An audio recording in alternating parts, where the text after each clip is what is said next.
Albert Einstein est un savant universellement reconnu. E égale mc2, sa formule la plus célèbre.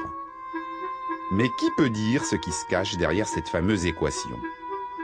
Voilà le paradoxe. Einstein est le plus médiatique des savants, loin devant Newton et sa pomme, Pasteur et sa rage, mais il reste le plus incompris de tous. En 1936, Charlie Chaplin le résume très bien, lors d'une soirée londonienne où la foule l'acclame en compagnie d'Einstein. Ils m'applaudissent parce qu'ils me comprennent, et vous parce qu'ils ne vous comprennent pas.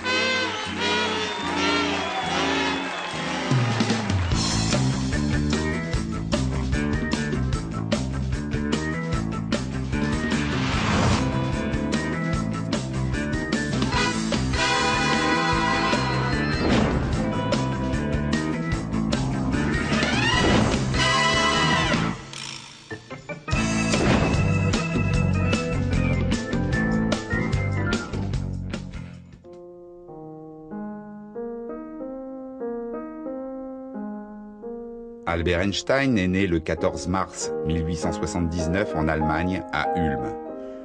Une ville insignifiante dans sa vie puisqu'un an après sa naissance, Hermann et Pauline, ses parents, s'installent à Munich. Les affaires du père imposent cette décision. L'usine électrochimique Einstein va désormais pouvoir prospérer dans cette grande ville d'Allemagne du Sud. Le destin du fils est tout tracé, il sera ingénieur et reprendra plus tard l'entreprise familiale. En attendant, Albert apprend péniblement à parler, il n'est pas en avance pour son âge.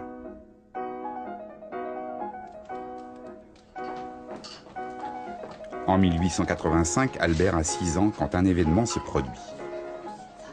Alors qu'il est malade et obligé de garder le lit, un souvenir va le marquer toute sa vie.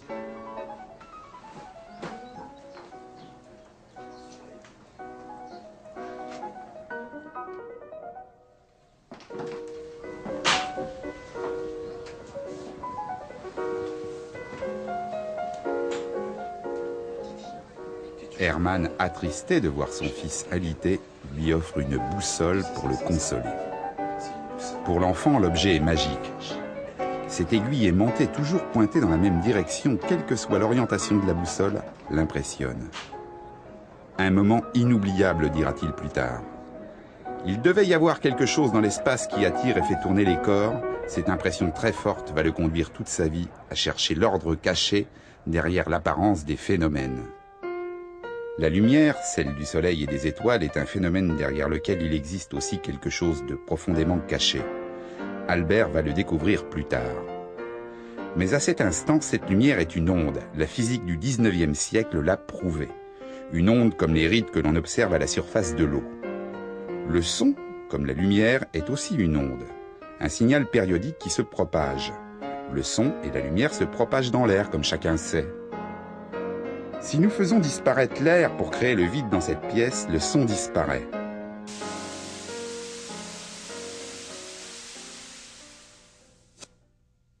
La lumière, elle, continue de se propager. Le son qui est une onde ne se propage pas dans le vide, la lumière si. Une raison pour laquelle les physiciens du 19e siècle ne comprennent pas comment cette lumière se propage dans le vide de l'univers. Alors, pour que la lumière traverse le vide de l'espace, les physiciens ont recours à un artifice. Ils imaginent qu'il existe une substance immatérielle pour véhiculer la lumière. Ce concept ainsi créé s'appelle l'éther. L'éther assurerait la propagation de la lumière et lui servirait de support, exactement comme l'eau supporte les rides qui se propagent dessus. Notre planète le traverserait comme un navire l'océan. À cette époque, le principe de l'éther est accepté par la plupart des physiciens. En 1887, 2 Américains, Albert Michelson et Edward Morley, font une expérience destinée à mesurer la vitesse de la lumière dans cet éther. Une expérience fondée sur la loi de composition des vitesses que tout le monde a déjà observée. Par exemple, quand un train avance dans la campagne à la vitesse de 100 km/h, dans l'un des wagons, je lance une boule sur le plancher à la vitesse de 10 km/h dans le sens de la marche. La boule avance en réalité à 110 km/h par rapport au sol. Maintenant, je lance la boule toujours à la même vitesse, mais dans le sens inverse du mouvement du train. Cette fois, ma boule n'avance plus qu'à 90 km/h par rapport au sol. En 1887, Michelson et Morley transposent la loi de composition des vitesses à une toute autre échelle. Comme avec notre boule dans le train, quand un rayon lumineux est émis depuis la Terre, sa vitesse mesurée doit être différente suivant sa direction. Dans un sens, il doit aller plus vite, sa vitesse s'additionne à celle de la Terre, dans l'autre, elle va se soustraire. Une différence mesurable pour l'époque grâce à un curieux dispositif appelé interféromètre, un appareil mis au point par Michelson lui-même. Son expérience consiste à utiliser un interféromètre, c'est-à-dire un système qui divise de la lumière sur une plaque semi-transparente en deux faisceaux, deux bras perpendiculaires, un bras qui, disons, part dans la direction est-ouest et un bras qui part dans la direction nord-sud. Quand la Terre se déplace, un miroir va fuir devant la lumière et l'autre avancer devant la lumière, et donc ils avaient calculé qu'on devrait voir une différence dans le temps de parcours des deux rayons lumineux. Et aux surprises, après avoir fait cette expérience de haute précision, ils ne voient rien. Voilà ce que Michelson et Morley observent. La vitesse de la lumière est la même dans les deux directions, 300 000 km/s. Les deux physiciens sont médusés. La lumière se joue de la physique, elle ne respecte pas la loi de composition des vitesses.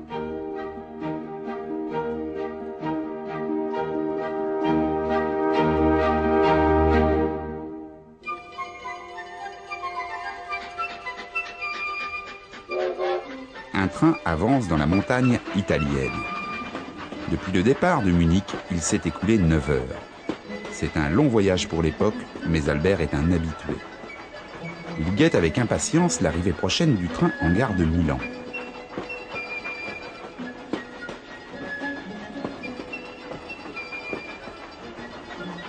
Albert est un garçon studieux. Il a passé tout son voyage à étudier une encyclopédie scientifique et un traité de physique, son unique distraction.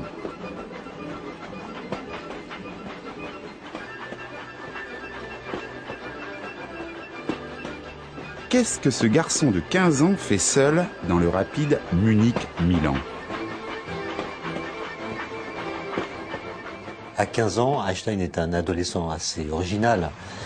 Il est lycéen à Munich, dans un établissement où la discipline est militaire quasiment, comme elle l'était dans tous les établissements allemands à cette époque. Il ne supporte pas ça. Il a des dons en mathématiques et en physique. Il se pose des questions qui sont en avance sur son âge et peut-être même en avance sur la formation de ses professeurs. Einstein, lui, il acquiert assez rapidement un niveau, notamment parce qu'il se forme tout seul en lisant les textes des plus grands physiciens de l'époque, notamment dans le domaine de l'électromagnétisme, Maxwell, Hertz et quelques autres. Et donc il a une espèce d'indépendance d'esprit, y compris dans les matières qu'on lui enseigne, qui le rend différent de tous ses camarades. En revanche, dans d'autres disciplines qui l'intéressent moins, les langues anciennes, qu'il rechigne à apprendre par cœur, et quelques autres, il se révèle plutôt un élève médiocre. Ses rapports s'enveniment avec les professeurs. Lors d'un cours de grec, ils s'entendirent. Einstein, vous n'arriverez jamais à rien. C'est la goutte d'eau qui fait déborder le vase. Il décide de plaquer le gymnasium pour rejoindre ses parents, établis désormais à Milan. Pour pouvoir quitter le lycée, il va solliciter l'aide d'un médecin qui lui fait un certificat déclarant que le jeune Einstein est en dépression nerveuse, en neurasthénie. Et c'est ce qui lui permet de quitter sans trop de dommages le lycée de Munich et de rejoindre ses parents, qui sont catastrophés de le voir arriver. Il a interrompu ses études, il n'a pas le bac, il ne peut pas rentrer à l'université alors qu'il prétend vouloir devenir scientifique. En cette fin de 19e siècle, la lumière, toujours elle, joue un tour de plus aux physiciens. Cette fois, le problème se situe à la frontière de deux mondes, celui de la matière et celui du rayonnement qui s'en dégage quand un corps est chauffé. Quand on chauffe un barreau de métal, il se passe la chose suivante. Le barreau de métal commence par émettre de l'énergie, de la lumière, mais cette lumière n'est pas visible à l'œil nu.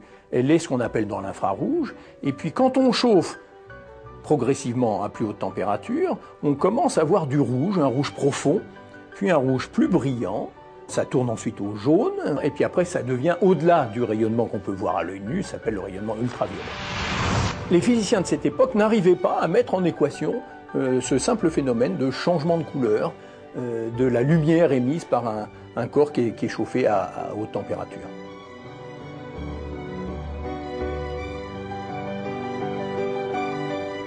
Impossible de trouver la formule mathématique qui explique ce changement de couleur. Un véritable casse-tête que les physiciens appellent l'énigme du corps noir. Qui trouvera la solution? À cet instant, Einstein ne s'en soucie guère, il musarde dans la campagne italienne et découvre avec bonheur le goût d'une liberté nouvelle.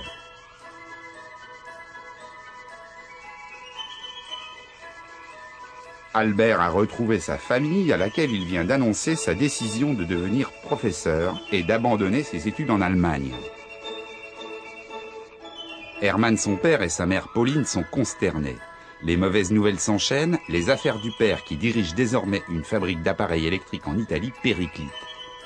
Hermann voyait en son fils un futur ingénieur susceptible de redresser sa société. Mais les parents ne sont pas au bout de leur surprise. Albert a pris une autre décision. Pour fuir le service militaire, il veut renoncer à la nationalité allemande.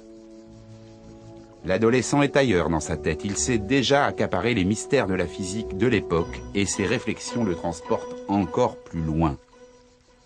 Einstein a un oncle qui a une formation scientifique et qui va aider Einstein à apprendre des choses en matière de physique, par exemple. Il va discuter avec lui. Et Einstein lui écrit une lettre alors qu'il a 16 ans à propos de la question de la propagation de la lumière. Einstein se posait la question suivante. Que se passe-t-il si je suis à cheval sur un rayon de lumière? Est-ce qu'un observateur qui va à la vitesse de la lumière est capable de voir de la lumière partir de son propre référentiel?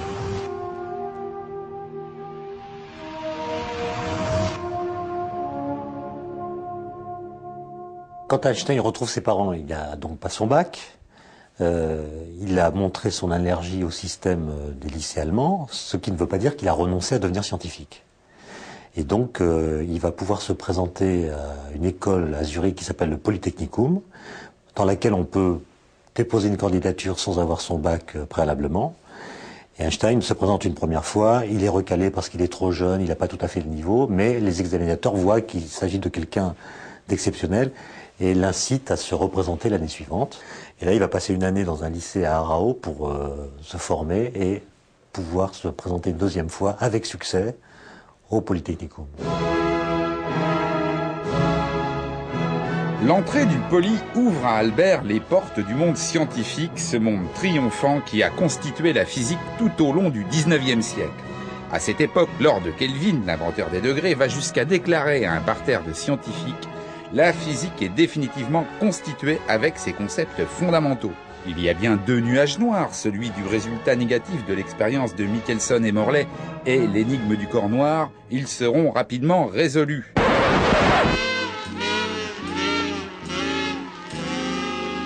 Lord Kelvin ne se doute pas que les deux nuages noirs vont obscurcir rapidement l'horizon de la physique. Albert Einstein, après avoir changé de nationalité pour fuir le service militaire imposé en Allemagne, intègre le Polytechnicum de Zurich. Dans la promotion de 96, ils ne sont que 5 à se diriger comme lui vers une carrière professorale. 4 garçons et une fille d'origine serbe, Mileva Marić. Elle est très intelligente, très intellectuelle même. Elle est affectée de certains problèmes physiques. Elle boite beaucoup, par exemple, à la suite d'une coxalgie qu'elle a contractée dans son enfance. Les parents d'Albert Einstein voient cette relation d'un très mauvais œil. D'abord parce que c'est une intellectuelle. Et ils voyaient plutôt pour Albert une sorte de mère au foyer docile et non pas une femme qui met en action sa pensée. Et avec Einstein, au contraire, ça va très bien se passer parce qu'ils peuvent discuter de sciences, de physique, s'écrivent des lettres d'amour tout à fait passionnées. Et donc, il s'agit d'une véritable histoire d'amour. Einstein s'épanouit intellectuellement au Poly. Il dévore avec passion les ouvrages des plus grands physiciens, lit les plus récentes communications ou les comptes rendus des dernières expériences. Ce qui intéressait Einstein, c'était la recherche, c'est-à-dire comment aller plus loin dans la connaissance que nous pouvons avoir de la matière. Et il avait l'impression que l'enseignement était en retard sur les questions qu'il se posait lui et pour lesquelles il voulait trouver des réponses. Donc la question de l'électromagnétisme notamment le fascinait et il a appris cette discipline dans tous ses recoins, dans toutes ses subtilités en autodidacte. Désormais, il sèche les cours. Albert voudrait mettre en évidence cet éther que la Terre traverse sans encombre. Les expériences se sont multipliées ces dernières années, elles n'ont rien donné. Il voudrait tenter sa chance, alors il imagine un nouveau dispositif avec le matériel du laboratoire. Le professeur Weber stoppe net sa fièvre expérimentale et finit par lui lancer à la figure « Vous êtes un brillant sujet, Einstein, mais vous n'avez qu'un défaut. Vous n'acceptez pas le moindre avis. Pas le moindre avis. » Albert se fiche pas mal de ce que Weber peut lui dire. Il est sur une autre planète. En physique, il dépasse le niveau de son professeur. Et avec Mileva, il file le plus parfait amour. À la fin des 4 années qu'il passe au Polytechnicum, Einstein obtient son diplôme, avec des notes plus qu'honorables. Mileva, en revanche, échoue. Einstein essaie de trouver un poste universitaire, n'y parvient pas, notamment du fait que Weber a écrit des lettres très négatives à son propos, et contrairement à ses camarades, qui étaient parfois moins bien classés que lui, il n'obtient pas ce poste universitaire qu'il désirait pourtant avec une ardeur plus grande que ses collègues. Il voulait faire de la recherche, il avait besoin pour ça d'avoir un poste universitaire. Et il n'a rien.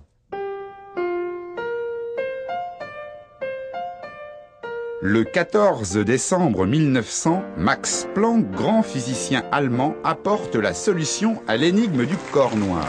C'est une grande victoire, la formule fonctionne, elle décrit parfaitement la lumière qu'émet un corps en fonction de sa température. Mais Planck ne triomphe pas, il présente son équation comme un acte de désespoir.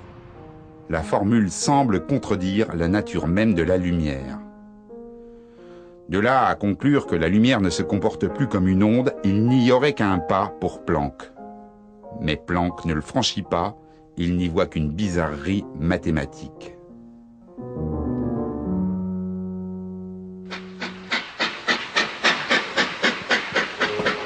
« 1901, l'année la plus noire de son existence. Toutes les démarches d'Einstein pour trouver un emploi se soldent par des échecs. Malgré cela, il laisse Mileva à Zurich et retourne à Milan dans sa famille.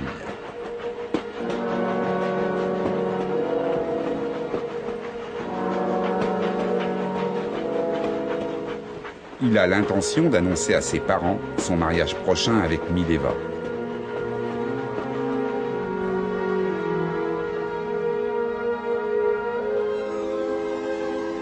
Pauline Einstein, bien sûr, n'est pas d'accord. L'annonce de cette possible union la met hors d'elle. Mileva n'a pas les qualités requises pour épouser Albert. En plus, elle n'est pas de confession juive. Albert doit renoncer à ce mariage. Mileva, qui avait échoué au concours de sortie du Polytechnicum, a redoublé. Elle est enceinte. Et elle part accoucher dans sa famille, très loin d'Einstein, d'une petite fille qui s'appelle Liesl, dont on a perdu la trace. On ne sait pas si elle est morte, si elle a été confiée à l'assistance publique, ou si c'est encore une autre hypothèse qu'il faut choisir. Il essaie malgré tout d'avoir une activité de recherche. Il écrit notamment son premier article sur la capillarité, qu'il envoie à la revue Annalen der Physik, la grande revue allemande de l'époque. Et à sa grande joie, son article va être publié. Le principe de capillarité dont Einstein fait référence se produit lorsque l'on plonge un tube étroit dans une solution. Le liquide a tendance à s'élever le long des parois. C'est le même phénomène qui fait monter la sève dans les plantes ou forme un ménisque dans une éprouvette. Alors, en 1901, Einstein s'intéresse à la capillarité. Alors, la capillarité, c'est le fait que l'eau monte ou un liquide monte. Par exemple, ici, il y a un ménisque, ça veut dire que sur les bords, ça monte. Alors, la question, c'est pourquoi ça monte ? Si ça monte, c'est nécessairement qu'il y ait une force qui tire l'eau vers le haut, parce que sinon, ça ne monterait pas. Bon. Alors, à l'époque, les chimistes refusent l'idée de molécules. C'est une hypothèse, ça n'a pas droit de citer en science. Einstein, lui, fait quelque chose d'audacieux, selon une certaine tradition en physique. Il considère que là-dedans, il y a des molécules, il admet qu'il y a des trucs, des petites billes, et que ces petites billes peuvent s'attirer par une force centrale. Donc évidemment, si elles sont attirées par le verre, elles vont attirer la voisine, qui va attirer la voisine, qui va attirer la voisine, et évidemment, la force décroît. Mais dire ça s'attire, c'est pas de la science, ça c'est de la poésie. Hein. La science, Galilée l'a écrit, c'est le langage du monde est écrit en mathématiques. Donc il faut calculer. Or Einstein, à ce moment-là, n'a pas de laboratoire. Qu'est-ce qu'il peut faire ? Il peut faire la physique théorique, ça veut dire précisément calculer.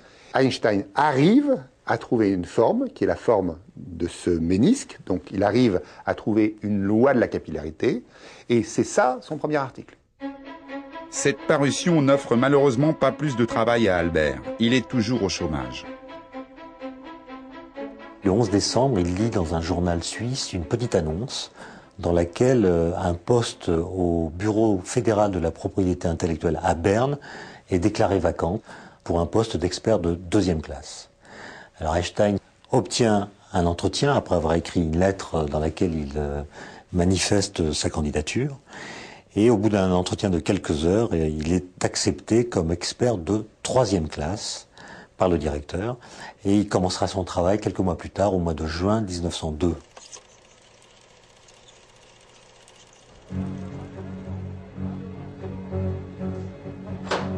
Un télégramme pour monsieur le directeur, attention, un télégramme. En 1902, voilà Einstein expert technique de 3e classe au bureau de la propriété intellectuelle de Berne.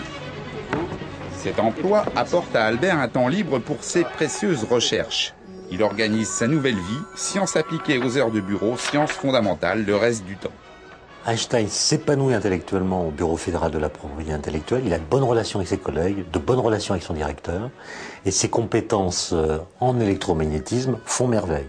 C'est pendant cette période-là que les grandes questions qu'il se pose depuis l'enfance et l'adolescence vont se solidifier, s'argumenter et aboutir aux grandes révolutions qu'il va mettre en scène en 1905.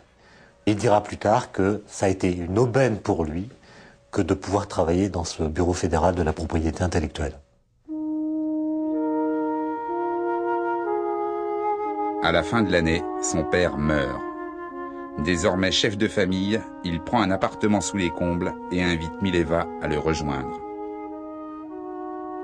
Toujours en 1902, Philippe Lénard revisite l'effet photoélectrique, une curieuse manifestation de la lumière découverte par Hertz en 1887. Ce phénomène est utilisé de nos jours dans le fonctionnement de tous les capteurs solaires. L'effet photoélectrique découvert par Hertz, c'est le phénomène suivant. Quand vous envoyez de la lumière sur un métal, eh bien, cette lumière est capable d'arracher des électrons au métal et de produire un courant électrique. Alors, on ne connaissait pas le mot d'électron à l'époque. Hein. Ce que Hertz avait constaté, c'était qu'on produisait un courant. On produisait un courant lorsqu'on envoyait de la lumière avec suffisamment d'énergie sur un métal. Philippe Lénard, en 1902, il apporte une avancée très importante qui est la suivante. Il constate qu'avec de la lumière rouge, ça ne marche pas du tout. Avec de la lumière bleue, l'effet photoélectrique marche très bien. Il est capable de produire un courant électrique. Et ça, c'est paradoxal, parce que cette notion de lumière ondulatoire n'introduit pas de différence si importante que ça entre le rouge et le bleu.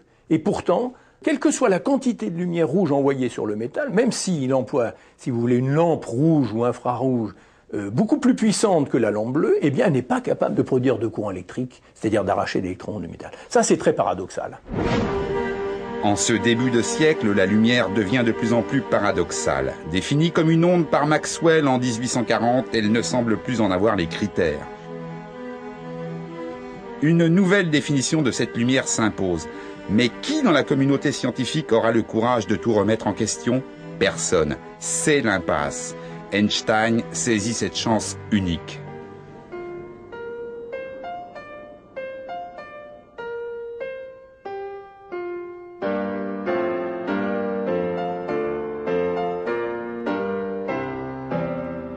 Au début de l'année 1903, Albert, contre l'avis de sa mère, épouse enfin Mileva.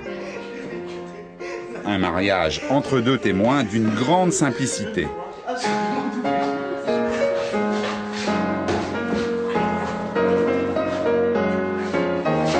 Animé d'une étourderie sans limite, le jeune marié oublie la clé du domicile conjugal le jour de ses noces.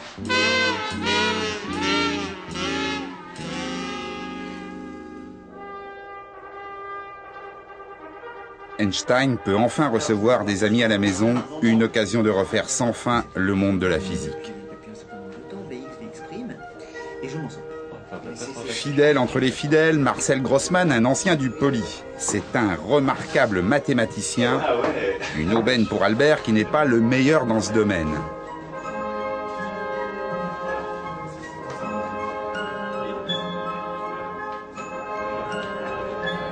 Parmi les habitués de la maison Einstein, il y a Maurice Solovin, un philosophe. Les échanges avec lui sont essentiels pour Einstein, dont l'intuition a toujours reposé sur la métaphysique. Autre grand ami, l'ingénieur italien Michele Besso, un aîné du Poli qui est sorti 5 ans avant Einstein avec des notes éblouissantes. Depuis, ils entretiennent des discussions sans fin sur les grands principes de la physique.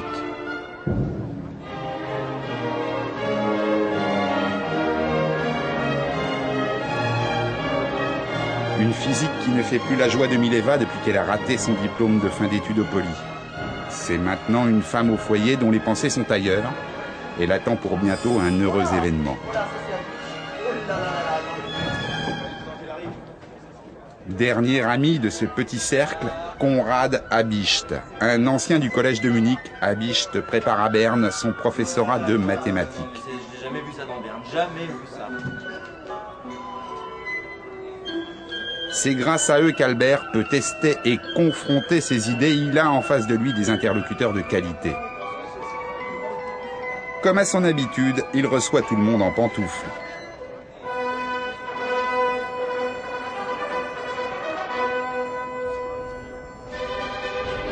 Ensemble, ils ont formé l'Académie Olympia, un club de réflexion.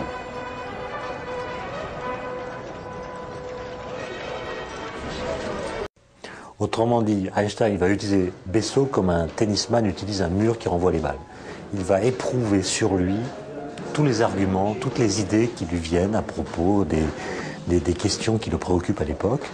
Et Michele Besso sera d'ailleurs la seule personne qu'Einstein remerciera dans l'un de ses articles de 1905, le plus important, celui sur la relativité. 1905, la révolution est en marche. Au tout début de l'année, Einstein soutient sa thèse de doctorat à l'université de Zurich intitulée « Une nouvelle détermination de la taille des molécules ». C'est paradoxalement en réfléchissant à la nature de la lumière qu'Einstein a résolu une grande énigme de la physique que l'on appelle le mouvement brownien. Ce phénomène a été décrit par Robert Brown en 1827. Robert Brown, donc au XIXe siècle, est un botaniste. Et alors, il va dans la nature, les botanistes vont dans la nature, ils regardent, bon. Et puis, à un moment, il tombe sur une pierre dans laquelle il y a une inclusion. Et là-dedans, il y a de la flotte, parce que quand les pierres se forment, elles peuvent emprisonner des liquides.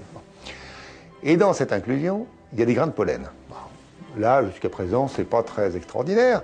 Simplement, ces grains de pollen sont en train de bouger. Alors ça, c'est tout à fait anormal, parce que s'il est dans un caillou, ça veut dire que ça fait des années et des années et des années. Quand je dis des années, ça se compte plutôt par millions. Hein. Alors là, il n'y a pas de vivant qui subsiste. Le grain de pollen, il est mort. Comment se fait-il que ce grain de pollen bouge? Alors c'est ça, le mouvement brownien. Une goutte d'encre tombe dans un liquide. Progressivement, l'encre se dilue du fait de l'agitation permanente de certaines particules. C'est le mouvement brownien. Depuis près de 80 ans, aucun physicien n'en a percé son secret. Einstein, il s'y intéresse pas tellement, c'est pas le problème. Le problème, c'est que quand il a commencé en 1901 à travailler sur la capillarité, une de ses idées, c'était l'existence des molécules. C'est-à-dire, dans un verre d'eau, les molécules, ça serait comme des boules de billard, on les imagine qui se cogneraient dans tous les sens. C'est déjà ce que Boltzmann avait imaginé pour les gaz. Donc Einstein se dit, mais pour les liquides, est-ce que c'est pareil? Ah, mais alors attendez, imaginez un grain de pollen, un tout petit grain de pollen. Il est dans l'eau. Il y a donc des molécules d'eau qui vont le cogner par ici. Alors s'il y en a plus qui tapent là, il recule. Bon. Puis au moment d'après, s'il y en a plus qui tapent là, il avance comme ça, pong, pong, pong, pong, pong, pong. Ça fait une sorte de zigzag. Et ce zigzag, c'est ça le mouvement brownien. Alors, il se trouve que le calcul d'Einstein permet de décrire ce mouvement. Et il arrive, comme ça, à une prévision de la taille des molécules. C'est un événement considérable dans la physique, parce que c'est la première fois dans l'histoire de l'humanité qu'on peut dire « les molécules existent, nous connaissons leur taille ». Au printemps 1905, Einstein propose sa thèse sur la détermination de la taille des molécules, accompagnée d'un autre article en vue d'une publication à la revue Annalen der Physik. Cette fois, il s'attaque à la nature de la lumière. Dans ce début du XXe siècle, tous les physiciens sont persuadés que la nature de la lumière est ondulatoire. Et l'argument qui était avancé, c'était le fait que la lumière est capable de faire ce qu'on appelle des interférences. Un peu comme les vagues à la surface de l'eau sont capables de s'ajouter, de de se combiner pour faire des grosses vagues ou bien des vagues négatives. Et la lumière semble avoir cette propriété. L'article d'Einstein sur la lumière s'intitule « Un point de vue heuristique concernant la production et la transformation de la lumière ». On dirait en langage plus actuel une façon d'envisager le problème de la production et de la transformation de la lumière. Einstein tire un trait finalement sur le caractère ondulatoire de la lumière pour proposer une démarche alternative, et c'est en cela qu'il appelle heuristique, dans laquelle la lumière est maintenant constituée de grains élémentaires, de particules qu'ils appelaient à l'époque les quanta et qu'on appelle maintenant, nous, simplement les photons.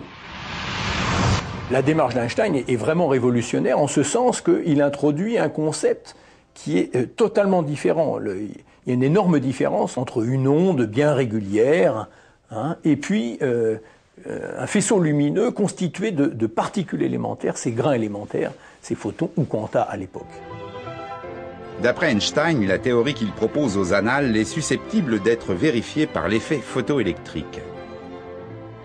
Einstein explique l'effet photoélectrique précisément de cette façon, en supposant que ces grains de lumière, ceux qui correspondent à la lumière bleue, ont suffisamment d'énergie pour exciter les atomes du métal. D'où la production de courant électrique et l'arrachage des électrons. Les grains de lumière qui ont une énergie trop faible, qui correspondent à la couleur rouge, eh bien ces grains de lumière n'ont pas assez d'énergie et ne peuvent pas exciter les atomes du métal et arracher les électrons du métal. C'est ça l'effet photoélectrique qu'Einstein explique magnifiquement dans son papier de 1905. Einstein met les pieds dans le plat en disant il faut, pour comprendre l'effet photoélectrique, renoncer à l'image que nous avons tous de la lumière. J'ai conscience de faire là quelque chose de scandaleux, mais je ne vois pas d'autre échappatoire. Non content de bouleverser les acquis théoriques de la lumière, Einstein enfonce le clou. En 1900, Max Planck a selon lui formulé ses équations sans admettre la réalité physique qu'elles recouvraient. Tout indiquait à Planck la véritable nature de cette lumière. Il lui restait un pas à franchir qu'il n'a pas fait. Or, Max Planck, en plus d'être un savant mondialement reconnu, est le directeur de publication des Annales de la physique. Devant le caractère scandaleux de l'article, il est en droit de demander des modifications, voire de s'opposer à sa publication. Planck réagit très bien. Il comprend toute l'importance, en fait, de la contribution d'Einstein, bien que cette contribution lui révèle un petit peu qu'il aurait pu aller lui-même au-delà de sa théorie, mais il y a eu une charnière, c'est l'esprit révolutionnaire d'Einstein, disons sans limite, sans borne, qui lui a permis de franchir le pas que Planck n'avait pas osé faire, entre guillemets. Planck accepte le papier d'Einstein, bien qu'Einstein ne soit pas connu, bien qu'il n'ait pas de poste universitaire, il n'est pas membre de l'académie, et il est complètement inconnu, outsider, comme on dirait aujourd'hui. Et Planck reconnaît que les arguments d'Einstein méritent d'être discutés et donc accepte que le papier d'Einstein soit publié. En laissant paraître l'article d'Einstein, Planck fait preuve d'une audace incroyable. Il apporte sa caution scientifique, indispensable à une théorie qui n'est encore qu'une hypothèse. De ce coup de pouce va naître entre les deux hommes une complicité qui ne se démentira plus jamais. Ces deux premières découvertes fondamentales posent d'emblée la question « Comment pense Einstein ?» Claude Cohen-Tanouji, prix Nobel de physique 1997, nous l'explique. Le mot génie à son sujet n'est pas exagéré. C'est quelqu'un qui avait une capacité intellectuelle, une capacité d'abstraction et de compréhension qui était tout à fait exceptionnelle. Quand il a échafaudé une théorie ou un schéma explicatif, il imaginait de ce qu'on appelle des expériences de pensée. Ce sont des expériences qui sont à une époque donnée au-delà de nos possibilités techniques, qui sont trop difficiles à faire. Par exemple, à l'époque, il était impossible d'observer un seul atome ou un seul électron. Mais on peut toujours imaginer qu'on va faire cette expérience, et en analysant cette expérience au moyen des grands principes dont on dispose à l'époque, on peut essayer de faire des prédictions et de voir si on n'aboutit pas à des contradictions.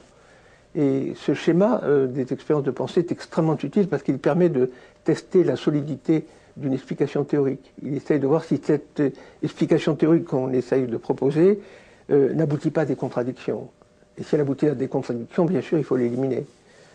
Donc c'était pour lui un guide sûr pour tester la validité d'une explication. Il a vraiment systématisé cette démarche intellectuelle. Il en a montré toute la puissance et toute la fécondité.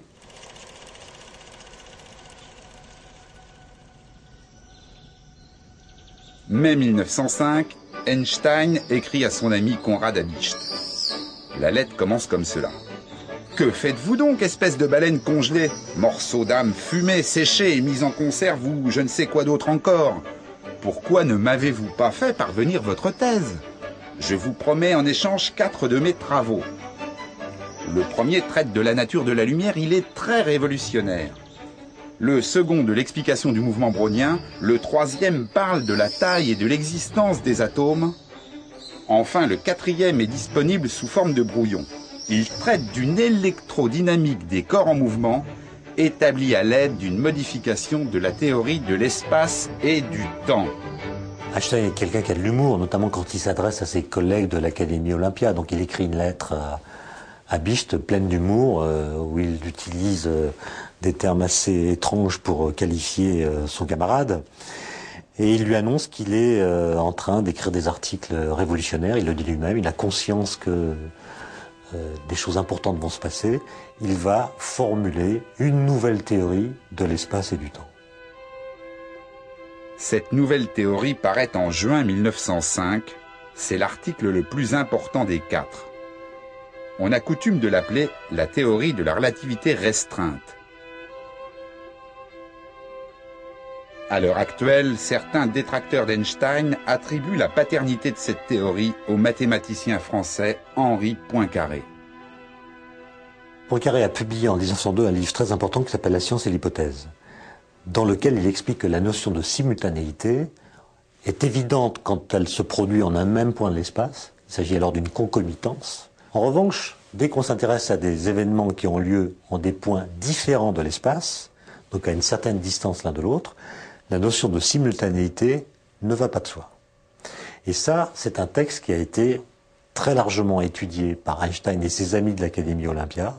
Et c'est sans doute un des textes les plus importants qui vont mettre Einstein sur la piste qui va déboucher en 1905 par l'article de juin. Ces articles de Poincaré contiennent mathématiquement la découverte de structures qui jouent aujourd'hui encore un rôle très important dans la théorie de la relativité, mais il faut insister que le point de vue que prend Poincaré est un point de vue de mathématicien et pas un point de vue de physicien, et Poincaré n'a jamais remis en cause ce qui pour Einstein est l'élément central de ce qu'on appelle aujourd'hui la théorie de la relativité, qui est le concept de temps. En 1905, Poincaré avait toutes les équations de la relativité à sa disposition. Mais la différence avec Einstein, c'est qu'Einstein, lui, a proclamé la mort de l'éther, ce milieu censé vibrer au passage de la lumière, et a compris que les ondes électromagnétiques qui constituent la lumière, en réalité, se propagent dans le vide.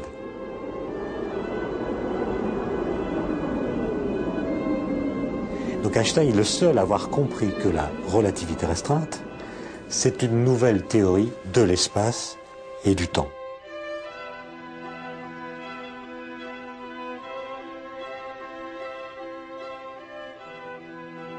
L'éther exit de la physique avec Einstein, et une deuxième conséquence, c'est que ça change tout à fait l'interprétation de l'expérience de Michelson-Morley. Au lieu d'être un échec, ce qu'elle était du point de vue de Michelson-Morley, puisqu'ils n'arrivaient pas à voir ce qu'ils auraient dû voir, pensait-il, Einstein démontre que cette expérience est une vérification d'un des postulats essentiels de la nouvelle physique qu'il crée, le principe de relativité et le postulat de constance de la vitesse de la lumière. Einstein prouve que la vitesse de la lumière est constante. Elle va invariablement à 300 000 km/s dans toutes les directions, quelle que soit sa vitesse d'observation. Du fait de cette constance, la lumière ne se plie pas à la loi de composition des vitesses, une des raisons pour lesquelles Michelson et Morley n'ont rien détecté dans leur expérience de 1887. La lumière parcourait les bras de l'interféromètre à la même vitesse dans les deux directions. Dans sa théorie de la relativité restreinte, Einstein dynamite aussi le concept de temps. Avant Einstein, le temps était conçu depuis Newton comme quelque chose d'absolu, d'universel, qui était comme un grand rythme, qui battait comme un cœur, le cœur de l'univers, qui bat également pour tous les êtres, alors qu'Einstein nous dit essentiellement la chose suivante, il y a autant de temps que d'observateurs. Prenons un exemple, si vous avez deux horloges de même fabrication, une horloge qui reste sur Terre et l'autre qui part avec une grande vitesse et puis qui revient vers son horloge jumelle ensuite, Einstein nous dit que l'horloge qui revient ne marquera pas le même temps que l'horloge qui est restée sur Terre. Et pourtant, si on remplace l'horloge qui se déplace par un être humain ou n'importe quel être vivant, il n'aura jamais le sentiment que le temps se ralentit. Et c'est ce point-là qui est le point central de la théorie de la relativité, et seul Einstein l'a pensé en juin 1905. Le physicien Paul Langevin a imaginé dans les années 20 une métaphore pour illustrer cette relativité du temps. C'est le fameux paradoxe des jumeaux de Langevin. Ignition sequence starts.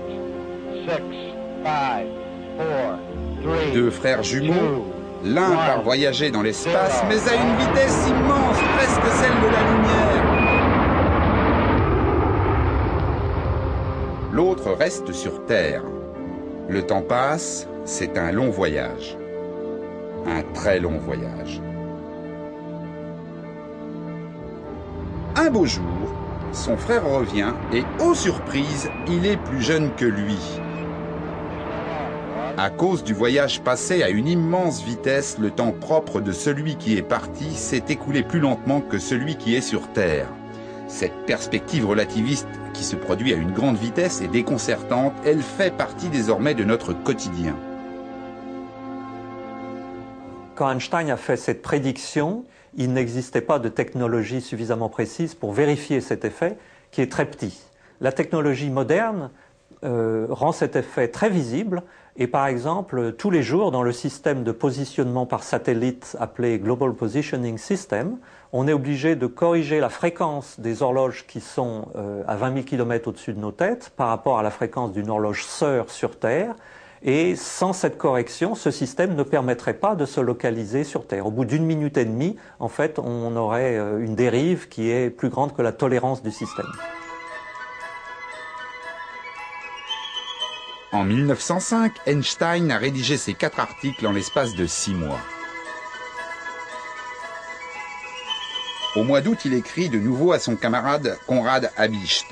Cette fois, il ne le traite pas de tous les noms, mais simplement lui fait part d'une nouvelle intuition. Il écrit à nouveau à Habicht au cours de l'été 1905 en disant qu'il a mis le doigt sur quelque chose de très important qui est l'équivalence entre l'inertie, la masse, et puis l'énergie. Ce qui va devenir la grande formule E égale mc2. Et ce résultat, E égale mc2, est une conséquence directe, qu'il n'avait pas aperçue immédiatement, de son article de juin 1905. Donc c'est une conséquence de la théorie de la relativité. Et c'est l'idée que, finalement, quand un corps massif émet ou absorbe de l'énergie, sa masse est modifiée. Pendant des siècles, et en particulier avec Lavoisier, on identifiait la masse avec ce qui était permanent dans la matière. Lavoisier disait « rien ne se perd, rien ne se crée », et Einstein nous dit pas du tout, c'est parce que les mesures de Lavoisier n'étaient pas assez précises. Eh bien, s'il y a un dégagement d'énergie chimique, de l'énergie thermique ou autre, il va y avoir un changement de masse, parce que finalement, la masse recèle une énergie cachée énorme. Que nous dit cette équation E égale mc2 qui paraît aux Annales au mois de septembre 1905 ? Que de l'énergie qui s'exprime en joules est égale à la masse en grammes multipliée par le carré de la vitesse de la lumière, jusque-là tout va bien. Dans cette formule, la vitesse de la lumière s'exprime en mètres secondes, c'est 300 millions de mètres secondes multiplié par 300 millions de mètres secondes. Un nombre gigantesque, 9 suivi de 18 zéros. On comprend facilement que dans cette formule, très peu de masse va produire énormément d'énergie. Mais où trouver cette masse si infime soit-elle? À l'époque d'Einstein, on ne la connaît pas encore. À l'heure actuelle, on la fabrique dans des réacteurs nucléaires qui cassent en permanence les noyaux atomiques de la matière. Au cours du XXe siècle, les physiciens ont exploré toutes les facettes différentes de cette formule E égale mc2. Il y a des physiciens qui transforment de la masse en énergie. Par exemple, les physiciens qui s'occupent des centrales nucléaires, ils prennent de l'uranium-235, ils s'arrangent pour que cet uranium fissionne, donc se coupe en 2 noyaux plus légers. Et dans ce processus, il y a une perte de masse. Les produits finaux sont plus légers que le produit initial. Et cette perte de masse, c'est de l'énergie qu'on appelle l'énergie nucléaire. Le phénomène inverse aussi est possible et encore plus remarquable, c'est-à-dire que vous pouvez partir d'avoir uniquement un système où vous avez du rayonnement, de la lumière, donc par exemple 2 grains de lumière qui vont à la rencontre l'un de l'autre, et vous pouvez, lors de la collision de ces 2 grains de lumière, créer de la masse, créer de la matière, créer des électrons, des positrons, ou même des protons, des antiprotons. Et ça, c'est ce que l'on fait tous les jours dans des accélérateurs de particules au CERN, par exemple.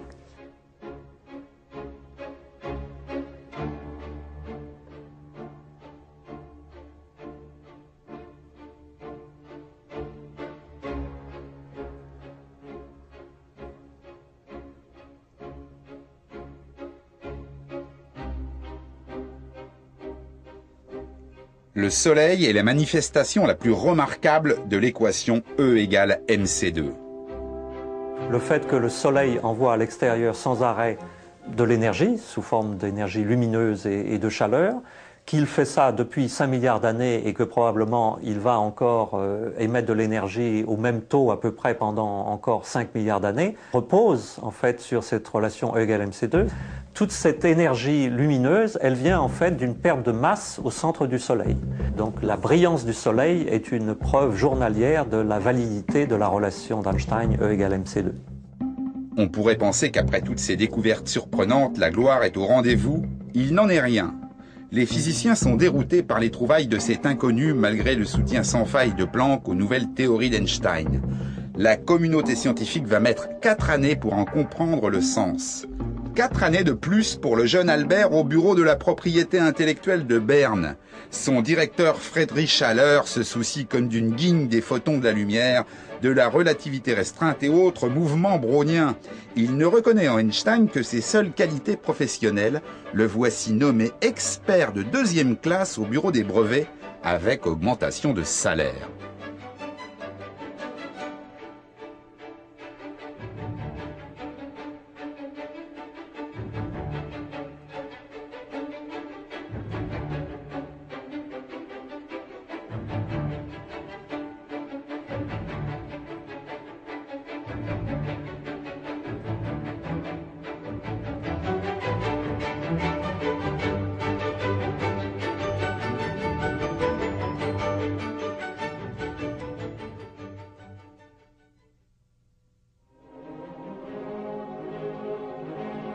La célébrité n'arrive qu'en 1909. Einstein est invité en grande pompe aux cérémonies qui marquent les 350 ans de l'Université de Genève. L'occasion de côtoyer enfin le gratin de la physique. La même année, il obtient enfin ce poste de professeur auquel il tenait tant à l'Université de Zurich. Une nouvelle fonction qu'il remplit avec originalité en rejetant la pédagogie de l'époque.